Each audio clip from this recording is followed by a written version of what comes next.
So welcome back. So in previous lecture we discussed about the type of plate boundaries and what will be the earthquake occurrence of earthquake with respect to the depth, shallow, intermediate and deep earthquakes. Now along with the distribution of earthquake along the plate boundaries, another feature which one will come across is the distribution of volcanoes.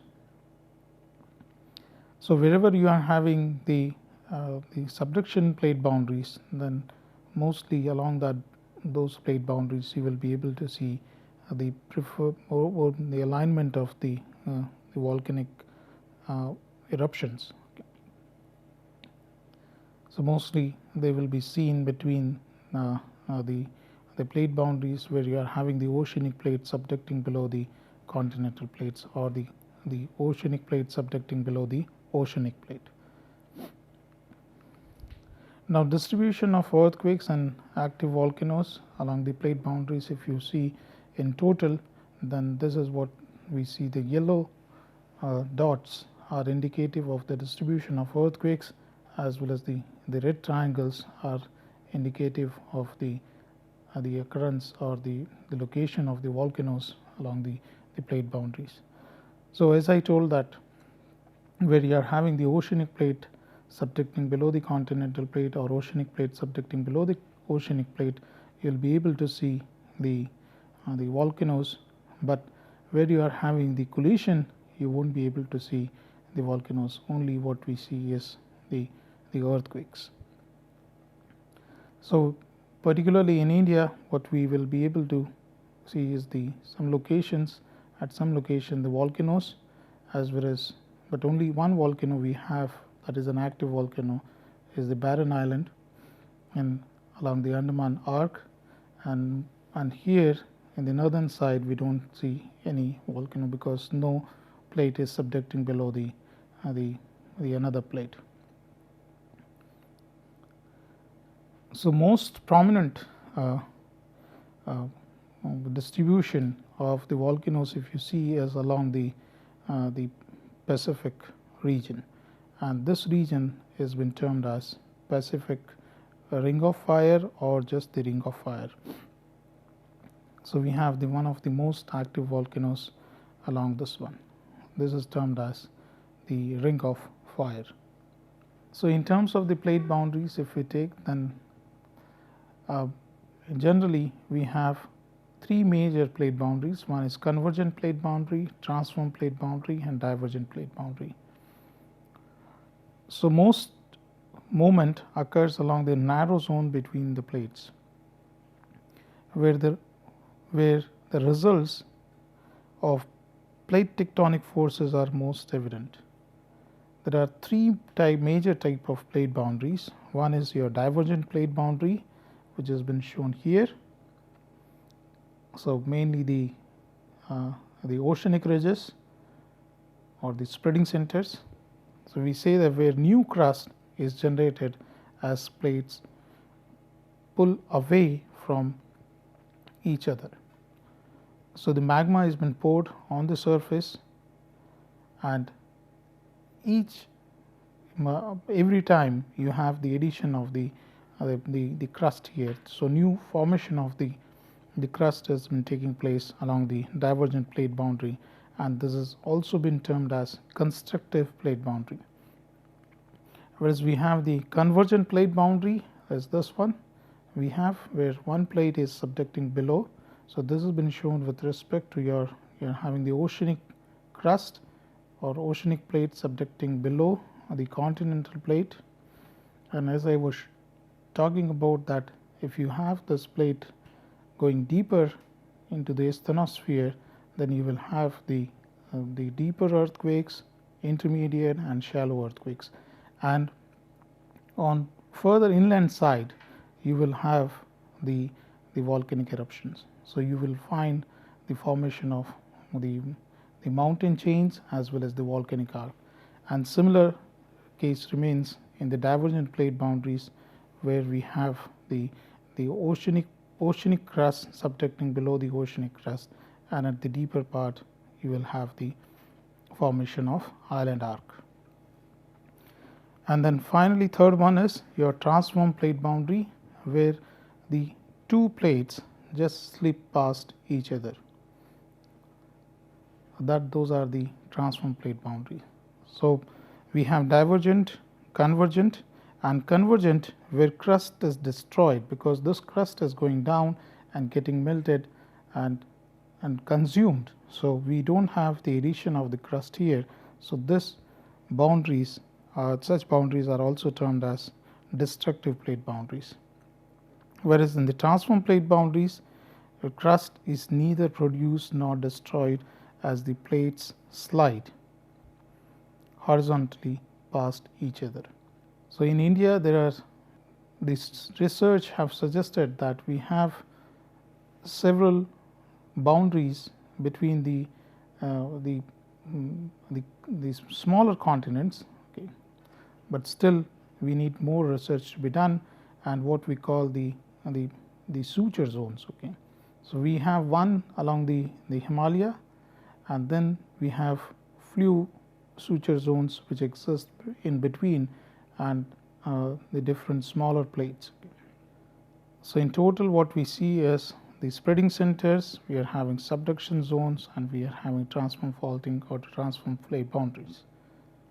So in terms of the divergent plate boundaries, how it was been concluded that this is the plate boundary where every time the new crust has been added up, and we have the addition of crust in this region, that is mainly the spreading center. So divergent plate boundaries occur along spreading centers where plates are moving apart and new crust has been created or added by magma pushing up from the mantle.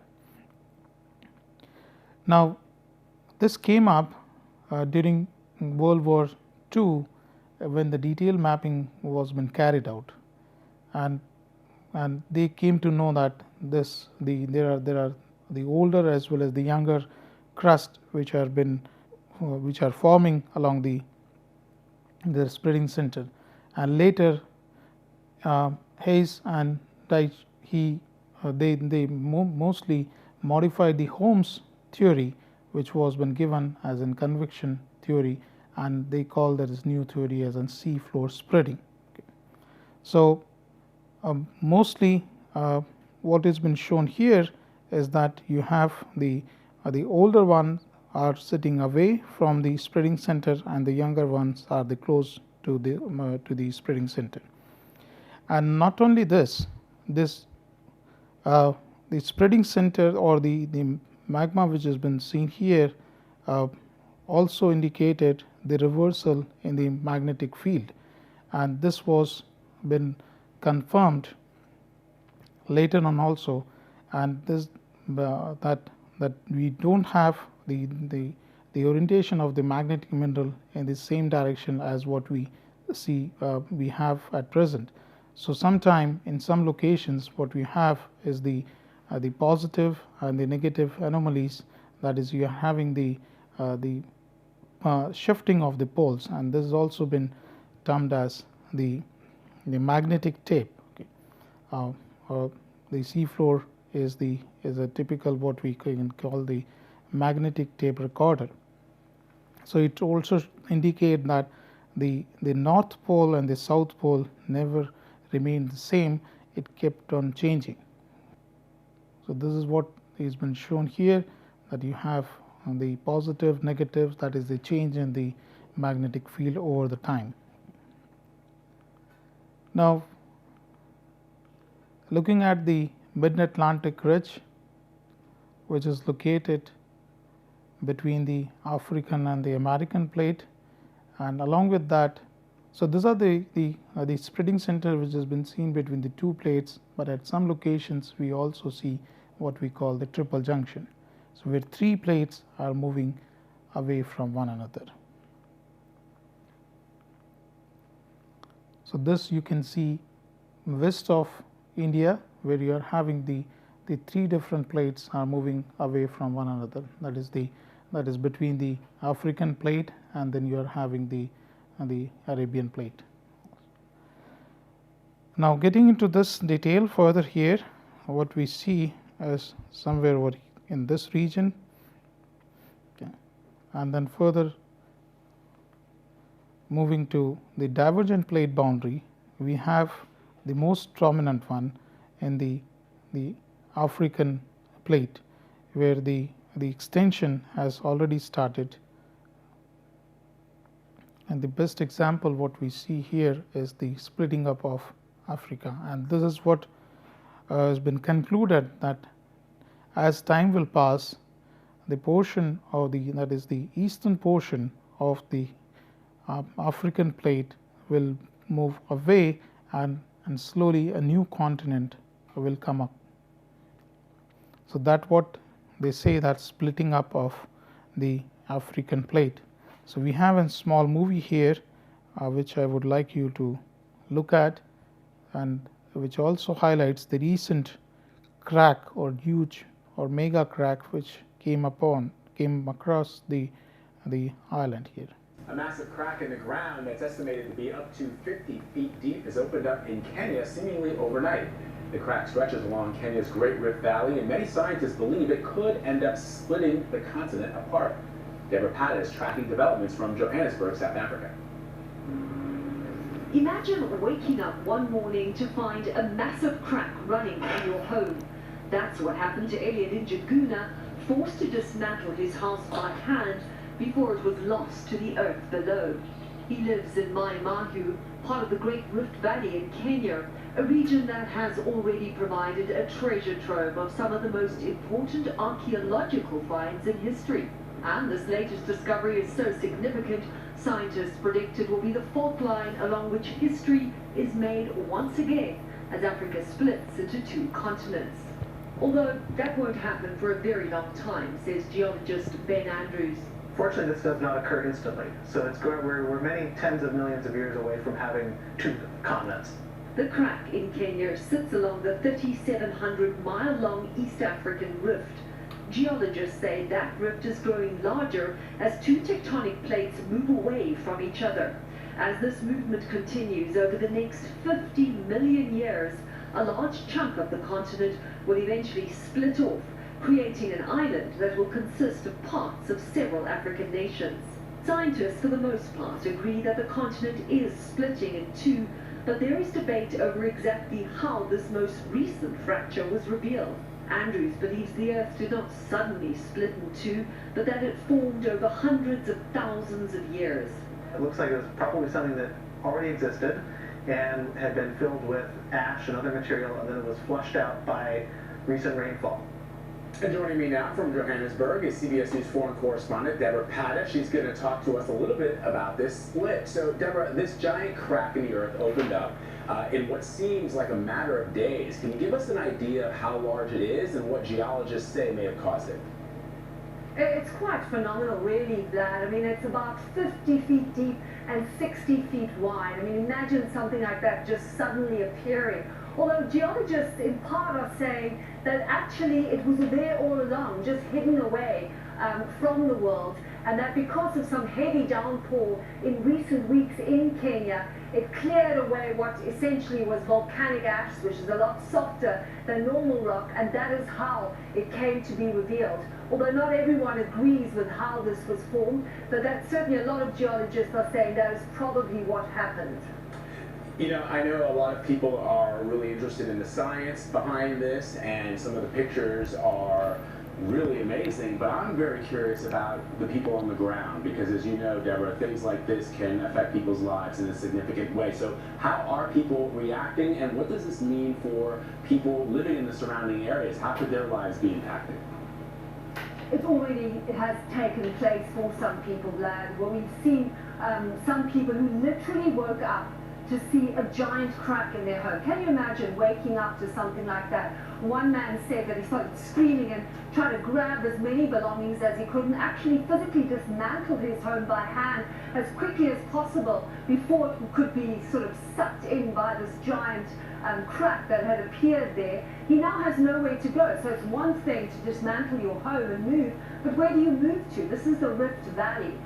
This crack lives on a line that is about 3,700 miles long, and there are faults all along there, so this could happen again. The road in the area, a giant fissure, fracture appeared in that road. It's now being filled up with rocks so the cars can continue to move over it, but this could not be a permanent thing. It could happen again. So it really has impacted quite severely on people living in the area, and it's a long-term problem that the Kenyan government is going to have to deal with. They wanted a railway line to go through this area, but how can you have a railway line going through what is essentially an area that, you know, could see this kind of problem again in the very near future?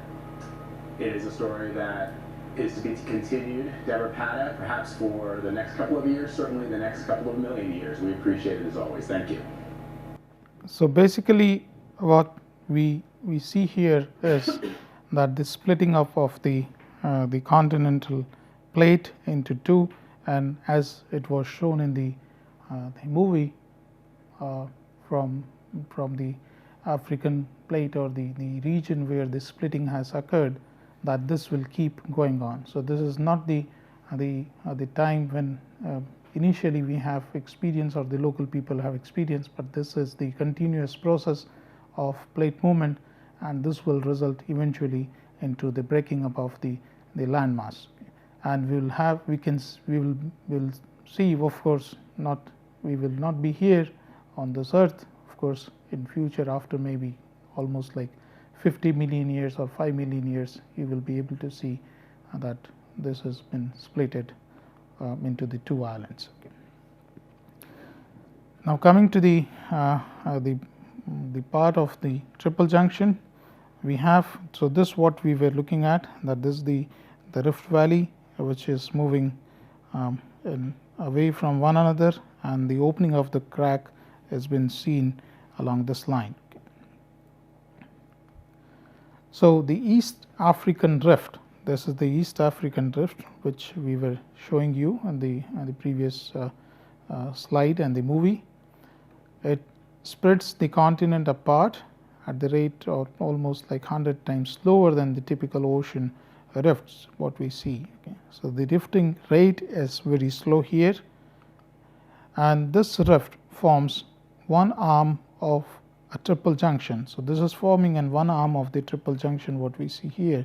So this is one plate here, another one, and this forms the one arm of the triple junction, which the Red Sea and the Gulf of Aden forms somewhat more rapidly. They are more rapidly moving as compared to this one. So coming to this part here, we have like a transform plate boundary, which sits here somewhere. So close up of that, if you see, then we have this one. Okay. So we are having the Arabian plate, we are having the African plate, and then we have the Indian plate over here. Okay. And this portion is the transform plate boundary, which is the Dead Sea transfer plate or the fault here. Okay. Now, as it was mentioned in the movie, and which you saw, that similar to what is experienced in the African plate, this valley particularly, okay, also experience somewhat similar deformation. Okay. But here the movement is almost left lateral. So this portion is moving, or this part of the plate is moving in this direction, and this is going in this direction. And a lot of archaeological sites sitting along this fault line, okay, has also revealed that the movement is continuous, and over the time this the earthquakes keeps on occurring here, and the movement is very much prominent. So we can see the remnants or the signatures along this fault line, and this is termed as the Dead Sea Fault. It's a left lateral fault system, transform fault system. Now coming to the subduction zone, what features and the other related hazard one will experience as the features we will see as the volcanoes, either if you are having on the land, that is the continental area, or you are having in the oceanic plates. Okay. So you will have the volcanoes. Along with that, you will also experience the earthquakes which are occurring along the subduction zone plate boundary, as well as within the plates which are either subducting or overriding with respect to one another. Now, one of the best example between the Nazca plate and the South American plate is the beautiful volcanoes covered with snow. And so one, like the location which you will see, that is the magmatic activity related to the plate tectonic setting, you will come across on the surface, or you will see along the plate boundaries. So you have the volcanic arc here, and this is the spreading center, and the example which has been shown here, that usually we see the divergent plate boundary or the mid-oceanic ridges in the ocean or the oceanic plate, but in one location this plate boundary has been seen on the surface in Iceland. So this is an example of that. So where the plate boundary is just crossing the small island, that is your Iceland, and this example can be clearly seen on the surface. So the island of Iceland exposes a segment of submerged mid-Atlantic ridge, allowing the geologist to view the process of plate separation and sea floor spreading directly. So very much similar is happening in the eastern East Rift Valley of Africa. Coming to the convergence or convergent plate boundary, which is between the oceanic plate and the continental plate. So you are having the continental plate overriding the oceanic plate, and the contact between these two plates will result into the formation of the deeper portion aligned along the plate boundary is been termed as trench. So when an oceanic plate collides with the continental plates, the plate carries the heavier one. So this again here what we discussed in the beginning, the density wise, the heavier one is the oceanic plate will subduct beneath or below the continental plate, which is comparatively lighter. Numerous narrow trenches, thousands of kilometers long and hundreds of kilometers deep, are located at Pacific Ocean, that is along the South American, the Peru-Chile Trench, or you can say along the Pacific plate and the other plate where you are having the Mariana Trench. So the trench are the deepest portion of the ocean floor created by subduction one, and you have, for example, the volcanic arcs. Along with that, you will be able to see is the Andes Mountain, West Coast Mexican Cascadian, and so on.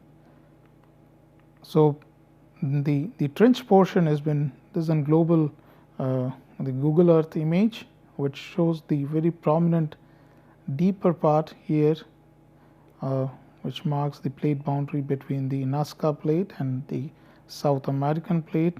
This portion is the contact which indicates the trench portion, and this is the deeper part as compared to this and this one. Now the volcanic distribution. So this is the trench area. So the plate is subducting below this one, and and at the further deeper part. So if you take this section here, then what you will be able to see is this is the trench area, and then this is going deeper on here. Okay. So you have the volcanic eruption sitting over here. Okay. So these are the area of the volcanoes which are aligned along the boundary. The close-up of that, and the most beautiful volcano in Chile, which has also been compared with the Fuji, Mount Fuji in Japan, and this is termed as Osorno, and which resembles the Mount Fuji of Japan. So this cartoon shows the spreading center, transform fault, subducting oceanic crust, and the formation of the volcanoes. Now, this was also confirmed further that with the help of the formation of the island chain or the volcanic arc, you can say, and this was also been proved that if over the time the plates may change its direction of, or the where in which direction they are presently moving, but they may change their direction, and this is what was been observed and confirmed from the Hawaiian chain of islands. So hotspots were been taken into consideration as an absolute motion theory. So during the 19th century, the James Dana observed that the age of the extinct volcanoes in Hawaii island chain increases as one gets further away from the active volcanoes on the big island. So this one is the big island what you have, okay, and if you move away from it, then you will keep getting the older rocks, okay. And this is what was been observed and suggested that the volcanoes, the land which has been on the top of the hotspot keeps getting, or having the source of magma here, which keeps getting the magma on the surface and allows the landforms to form, but since the plate is moving, it will the islands which are sitting away are dormant, but this will remain active. So this, the next position of this will be somewhere here, and the new island will start forming. So this was observed that the age of the extinct that the volcano in the Hawaii island chain increases as one gets farther away from the active volcanoes on the big island. Earthquake occurs only near the active volcanoes, so no earthquakes were been observed along the older islands.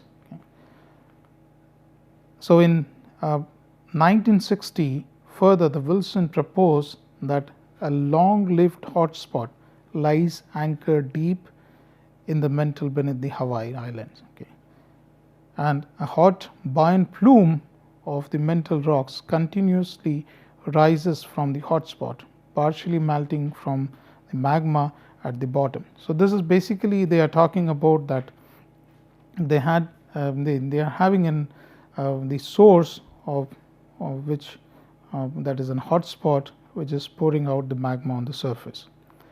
So if sea floor moves over the mantle plume on active volcano, an active volcano could remain over the magma source only for about 1 million years. So after this, because this plate is moving, so the new area will be on the top of the hotspot, and the new island will keep forming. So you will have an addition of the landform which has been continuously poured by the magma chamber. So I'll stop here. So we'll continue in the next lecture. Thank you so much.